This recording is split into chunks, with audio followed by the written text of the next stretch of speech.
बिस्मिल्लाहिर्रहमानिर्रहीम। अस्सलाम वालेकुम नाज़रीन, मैं अहमद फ़वाद हूँ और आप मेरा यूट्यूब चैनल देख रहे हैं। अहम ख़बरों, तजज़िये और तबसरे के साथ आज की व्लॉग में आपकी खिदमत में हाज़िर हुआ हूँ। 4-5 बड़ी इंपॉर्टेंट ख़बरें हैं जो आज की व्लॉग में आपके साथ मैंने शेयर करनी है। सबसे पहली और बड़ी ब्रेकिंग न्यूज़ नाज़रीन ये है कि चीफ़ जस्टिस कादी फ़ाइज़ ईसा की जानिब से इमरान खान साहब की 2 अहम तरीन दरख्वास्तें थीं। इन दरख्वास्तों पर एक बड़ा बेंच तश्कील दे दिया गया है। कुछ तफ़सीलात आपके साथ मैं शेयर करूँगा। नवाज़ शरीफ के जो मज़े हैं वो ख़त्म हो चुके हैं। तौहीन अदालत की कार्रवाई में क्या बुलावा नवाज़ शरीफ को आया है, इस पर भी कुछ अहम तरीन डेवलपमेंट्स हैं, वो भी आज की व्लॉग में आपके सामने रखेंगे। इलेक्शंस की जो तैयारियां हैं वो भी तेज़ हो चुकी हैं। जनवरी के आखिर में इलेक्शन की तारीख जो है वो सामने आई है। इस हवाले से इलेक्शन कमीशन ऑफ पाकिस्तान ने पोलिंग स्टेशंस के मामले पर भी कुछ जो तैयारियां हैं वो शुरू कर दी हैं और इस हवाले से बड़ा एक अहम डेटा इलेक्शन कमीशन ने जारी किया है। इस पर भी कुछ अहम तरीन तफसीलात हैं और इमरान खान साहब के हवाले से एक अहम सर्वे और लाहौर जो कि नवाज़ लीग का गढ़ है, इस 14 हलके हैं कुल लाहौर में, इन 14 हलकों का सर्वे भी सामने आया है। इस पर भी बड़ी अहम और एक एक्सक्लूसिव रिपोर्ट है मेरे पास, वो भी आज की व्लॉग में आपके सामने रखूँगा। तो सबसे पहले तो नाज़रीन आगाज़ करता हूँ यहीं से लाहौर के सर्वे से और फिर उसके बाद अदालती कार्रवाइयों और नवाज़ शरीफ के ऊपर जो तौहीन अदालत का मैटर है उसके ऊपर मैं आता हूँ। अच्छा, तो हुआ नाज़रीन कुछ ये है कि नवाज़ शरीफ के आने के बाद और रिसेंट ये एक अहम जो सर्वे है वो किया गया है। इससे पहले भी एक सर्वे इस्लामाबाद के 3 हलकों में किया गया था। तीनों में इमरान खान साहब अब भी जीत रहे हैं। उसकी डिटेल्स मैंने आपके साथ एक व्लॉग में शेयर की थी। अब ये जो सर्वे है ये लाहौर के 14 हलकों का सर्वे है। इनमें अभी जो इमरान खान साहब की पॉपुलैरिटी है, यानी कि अगर अभी इलेक्शंस हो जाएं तो इस सर्वे के मुताबिक 61% के साथ इमरान खान साहब सरे फहरिस्त हैं और दूसरे नंबर पर मुस्लिम लीग नून है, लेकिन उनकी जो वोटर या सपोर्टर्स की तादाद है वो सिर्फ़ और सिर्फ 22% है। यानी कि लाहौर में नवाज़ शरीफ की वापसी के बाद भी 3 गुना ज़्यादा सपोर्ट है पाकिस्तान तहरीक इंसाफ की। समझा ये जा रहा था कि नवाज़ शरीफ वापस आएंगे और जो एक सख्त तरीन क्रैकडाउन पाकिस्तान तहरीक इंसाफ के ऊपर किया गया था, इसके बाद जो सपोर्ट है वो शायद कम हो जाए, लेकिन इसके बावजूद भी 22% जो सपोर्ट है वो मुस्लिम लीग नून की है और इससे 3 गुना आलमोस्ट ज़्यादा पाकिस्तान तहरीक इंसाफ 61% के साथ सर फहरिस्त है। तीसरे नंबर पर हैरान कुन तौर पर तहरीक लब्बैक पाकिस्तान TLP 8%, जबकि अदर्स में 9% है। यानी कि लाहौर के 14 हलकों में इस वक्त भी अगर कोई बिल्कुल आउट क्लास कर रहा है, यानी कि क्लीन स्वीप कर रहा है, तो वो पाकिस्तान तहरीक इंसाफ है। नवाज़ शरीफ की वापसी के बाद भी ये सूरत हाल है। दूसरे नंबर पर नाज़रीन एक अहम महाज खुल चुका है अदालतों में भी। एक तो नवाज़ शरीफ को बुलावा आया है तौहीन अदालत के मैटर में और दूसरा चीफ़ जस्टिस कादी फ़ाइज़ ईसा के हवाले से भी सुप्रीम कोर्ट में कुछ डिटेल्स हैं आपके साथ शेयर करूँगा। तो पहले तो आपको बताता चलूँ कि नवाज़ शरीफ का एक अहम मुकदमा था तौहीन अदालत का।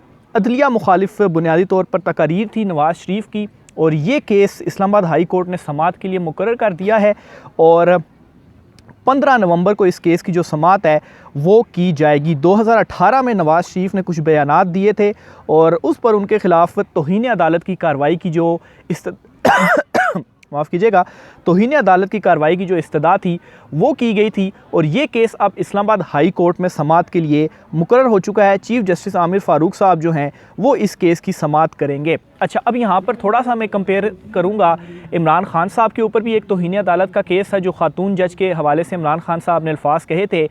उस पर इस्लामाबाद हाई कोर्ट में तौहीन अदालत की कार्रवाई हुई थी और इमरान खान साहब ने बाकायदा माफ़ी मांगी थी और फिर उसके बाद ट्रायल कोर्ट में भी इमरान खान साहब ने माफ़ी मांगी थी, लेकिन उसके बावजूद भी इमरान खान साहब का जो केस है तौहीन अदालत वाला वो अब भी ट्रायल कोर्ट में चल रहा है। लेकिन दूसरी तरफ अब ये चीज़ देखनी है कि सेम तौहीन अदालत का जो केस है वो नवाज़ शरीफ के ऊपर भी है। अब इसके ऊपर चीफ़ जस्टिस आमिर फ़ारूक साहब जो हैं वो क्या करते हैं।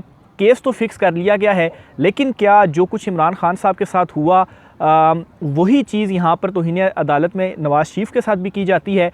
वैसे तो अभी तक नवाज़ शरीफ जब से वापस आए हैं तब से लेकर अभी तक इवन के ज़मानत के मैटर में देख लें, मुजरिम थे, चीज़ें उनके ऊपर साबित थी, उसके बावजूद भी उनको जो हिफाजती ज़मानत है वो मिली। लेकिन दूसरी तरफ इमरान खान साहब थे जिनके ऊपर अभी चीज़ें साबित होना है और वो मुल्ज़िम है एक केस में, अभी कुछ भी उनके ऊपर प्रूफ नहीं हुआ, लेकिन उसके बावजूद भी उनको जो ज़मानत है वो नहीं दी जा रही। बहरहाल ये एक अहम केस है जो कि मुकर्रर कर लिया है इस्लामाबाद हाई कोर्ट में और 15 तारीख मुकर्रर की गई है। 15 तारीख को इसके ऊपर समाअत की जाएगी।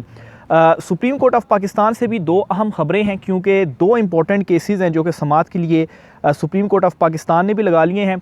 कॉज लिस्ट इसके ऊपर बाकायदा तौर पर जारी हो चुकी है। एक तो जो नैब तरमीम के हवाले से फ़ैसला दिया था चीफ़ जस्टिस उमर अता बंदयाल साहब की सरबराही में 3 रुकनी बेंच ने, और तरमीम को कलअदम करार दे दिया था। इनमें अपील दायर की थी वफाकी हुकूमत ने, और चूँकि प्रैक्टिस एंड प्रोसीजर एक्ट का जो फ़ैसला है इसके बाद अपील दायर की जा सकती है, तो इस वजह से ये जो अपील थी इसमें दोबारा से अब ये केस समाअत के लिए मुकर्रर हो गया है।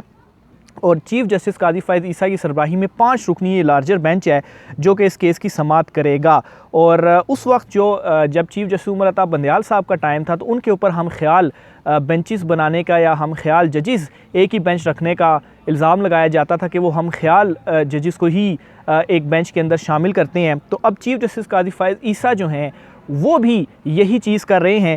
ये जो बेंच बनाया गया है नैब तरमीम केस का, यानी कि उस वक्त कहा जाता था कि बेंच बनने के साथ ही ये पता चल जाता है कि फ़ैसला क्या होने जा रहा है। तो अब ये नैब तरमीम में जो अपील दी गई है इसमें भी जो बेंच बना है इसमें भी ये पहले से ही अज्यूम हो गया है कि फ़ैसला जो है वो क्या आने जा रहा है। और नैब तरमीम जो कि कलअदम करार दी गई थी सुप्रीम कोर्ट के 3 रुकनी बेंच ने, वो फ़ैसला कलअदम होने जा रहा है। कैसे? चीफ़ जस्टिस काजी फ़ैज़ ईसा इस बेंच में शामिल हैं, दूसरे नंबर पर जस्टिस अमीनुद्दीन ख़ान इसमें शामिल हैं, तीसरे नंबर पर जस्टिस जमाल ख़ान मंदखेल इसमें शामिल हैं, चौथे नंबर पर जस्टिस अतर मिनल्ला हैं, और 5वें नंबर पर जस्टिस सईद हसन अज़हर रिज़वी जो हैं वो शामिल हैं। तो लेकिन अब ये कोई सवाल नहीं कर रहा कि इसमें सीनियर जजेस जो हैं वो क्यों नहीं शामिल, यानी कि सरदार तारिक मसूद तो खैर इसी उस बेंच में है। बहरहाल सीनियर की एक रीज़न ये भी है कि जो चीफ़ जस्टिस उमर अता बंदयाल की सरबराही में 3 रुकनी बेंच था उसमें जस्टिस इजाज़ुल हसन और जस्टिस मुनीब अख्तर भी शामिल थे, तो इस वजह से ये वाला बेंच बना है। लेकिन स्टिल जस्टिस आयशा मलिक हैं वो भी हो सकती थी, मुज़ाहिर अकबर नकवी हैं वो भी हो सकते थे, लेकिन ये बेंच बना और इस बेंच के हवाले से भी यही ख्याल किया जाता है कि ये भी हम ख्याल बेंच है और इनके भी फ़ैसले पहले से अज्यूम किए जा सकते हैं। और फ़ैसले इस वक्त जो बताया भी जा रहा है, कहा भी जा रहा है, वो यही कि जो नैब तरमीम कलअदम करार दी गई थी वो वापस बहाल कर दी जाएंगी। और आपको याद होगा कि अपने परसों के वीलॉग में मैंने आपसे ये शेयर किया था कि नैब थोड़ा सा रिलेक्टेंट नज़र आया था नवाज़ शरीफ का, जो जिस दिन नवाज़ शरीफ हाई कोर्ट में पेश हुए थे, और वो ये चाह रहा था कि नवाज़ शरीफ की अपीलें बहाल हों और उसके बाद जो नैब तरामीम है उस बेस के ऊपर नवाज़ शरीफ का ये जो केस है वो ख़त्म हो। लेकिन अभी तक तो नैब तरामीम कलअदम ही करार है, और अगर ये जो बेंच है ये नैब तरामीम को कलअदम करार देने का फ़ैसला ख़त्म कर देता है तो वापस वो नैब तरामीम बहाल हो जाएंगी, यानी कि जितने भी एहतसाब अदालतों में केसेस वापस चले गए थे वो सारे के सारे जो है वो ख़त्म हो जाएंगे। तो उस बेस के ऊपर नवाज़ शरीफ को भी कोई रिलीफ देने का जो है वो नैब वो वाला मौक़िफ़ भी इख्तियार कर सकता है। ये उस वक्त मैंने अपनी ऑब्जर्वेशंस आपके साथ शेयर की थी, और हू बहू अभी वही चीज़ हो रही है कि सुप्रीम कोर्ट ऑफ पाकिस्तान ने ये केस भी समाअत के लिए मुकर्रर कर लिया है। ये जो काज लिस्ट जारी हुई है, इस काज लिस्ट के मुताबिक मैं थोड़ा सा चेक कर लूँ किस दिन केस समाअत के लिए मुकर्रर हुआ है। 31 तारीख को, 31 अक्टूबर को, यानी कि आज 28 अक्टूबर है, तो 2 दिन बाद यानी कि मंगल वाले दिन ये जो केस है वो समाअत के लिए मुकर्रर किया गया है। इसके अलावा एक और इम्पॉर्टेंट केस है 90 दिन में इंतखाबात करवाने का केस। इस केस को भी समाअत के लिए दोबारा मुकर्रर किया गया है। 2 नवंबर इसकी डेट थी, पहले भी समाअत मुलतवी 2 नवंबर तक की गई थी। तो अब ये कास्ट लिस्ट जो जारी हुई है इसमें भी 2 नवंबर तक यानी कि जुमेरात वाले दिन इस केस की भी इम्पॉर्टेंट होगा, ये समाअत होगी, क्योंकि इलेक्शन कमीशन दूसरी तरफ ये बार बार कह रहा है कि वो इलेक्शन के लिए रेडी है, तैयारियां उसने शुरू कर दी हैं। डेट एक ज़राए से सामने आई थी, जनवरी के आखिरी जो हफ़्ता है उसमें अनाउंस की गई है पोलिंग की डेट, लेकिन दूसरी तरफ इलेक्शन कमीशन ये अब कह रहा है कि उन्होंने अपनी जो तैयारियां हैं वो भी साथ साथ मुकम्मल कर रहे हैं।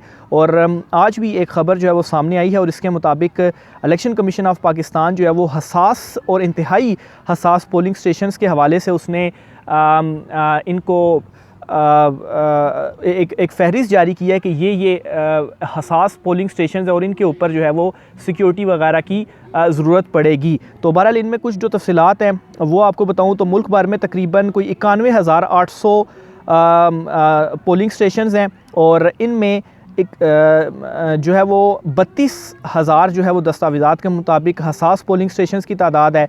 पंजाब में 15,000 है, सिंध में इस तरह से 8,000, फिर इसी तरीके से बलूचिस्तान में 2000 और KPK में कुछ 6000 से ज़ायद पोलिंग स्टेशन हैं, ये हसास हैं। तो ये एक जो है वो इलेक्शन कमीशन ऑफ पाकिस्तान ने इनको नोट डाउन किया है और ये बेसिकली बताने का मकसद ये है कि वो अपनी तैयारी मुकम्मल कर रहा है और फाइंड आउट कर रहा है कि कौन कौन से स्टेशन हसास होंगे, ताकि उस हवाले से बताया जा सके, उस हवाले से तैयारी की जा सके कि यहाँ पर जो सिक्योरिटी की ज़रूरत है वो ज़्यादा पड़ेगी। तो ये नाज़रीन सुप्रीम कोर्ट ऑफ पाकिस्तान से 2-3 अहम खबरें थी। अच्छा, इसके अलावा फैज़ाबाद धरना केस के हवाले से भी आपको बताता चलूँ, जो नज़रसानी की अपील दायर की गई थी, एक दरख्वास्त थी, इसमें वैसे तो सब ने वो नज़रसानी वापस लेने की दोबारा से मुतफरिक दरख्वास्तें दायर कर दी थी और इसमें शेख रशीद साहब उस वक्त नहीं थे, उस वक्त वो चिल्ले के ऊपर थे। तो बहरहाल अब शेख रशीद साहब की जानिब से भी इतला सामने आ रही है कि वो भी इस केस में अपनी जो दरख्वास्त है वो वापस ले रहे हैं। तो फिर फैज़ाबाद धरना केस इम्प्लीमेंटेशन के हवाले से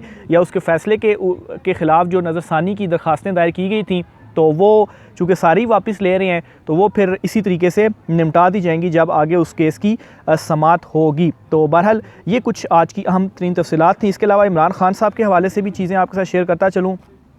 ऑफिशियल सीक्रेट एक्ट में इमरान खान साहब ने एक दरख्वास्त दायर की है उनके ख़िलाफ़, चूँकि खसूसी अदालत में ऑफिशियल सीक्रेट एक्ट के तहत ही मुकदमा चल रहा है। तो इसमें इमरान खान साहब ने ये दरख्वास्त दी है कि उनके साहबजादों से जो उनकी बातचीत करवाई जा रही है वो हर हफ्ते करवाई जाए।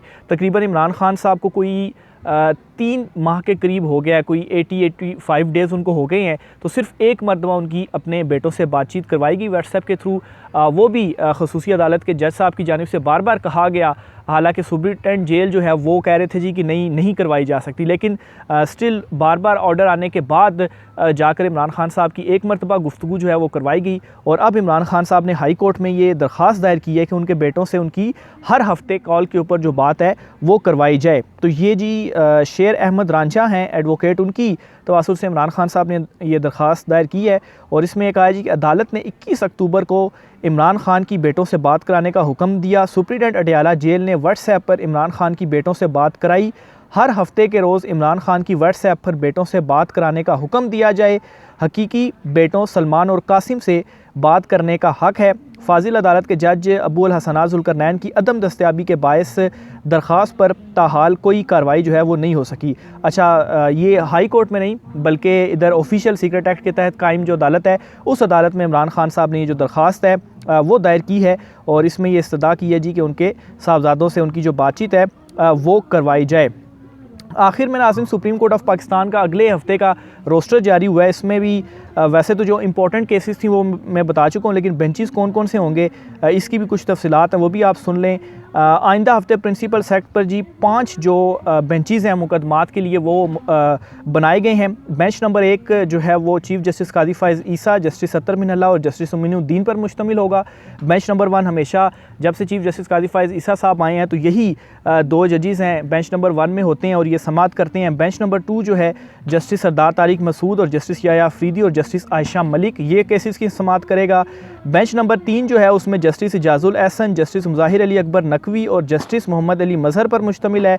Bench number 4 justice Mansoor Ali Shah की सरबराही में होगा और बेंच नंबर 5 जो है वो जस्टिस मुनीब अख्तर की सरबराही में 3 रुकनी बेंच है जो कि समाअत करेगा। और फैज़ाबाद धरना नज़रसानी केस की जो समाअत है वो होगी जी बुध वाले दिन। तो ये नाज़रीन आज की कुछ अहम तरीन तफसीलात थी। राय का इज़हार कीजिएगा, मुझे इजाज़त दीजिए, अल्लाह हाफ़िज़।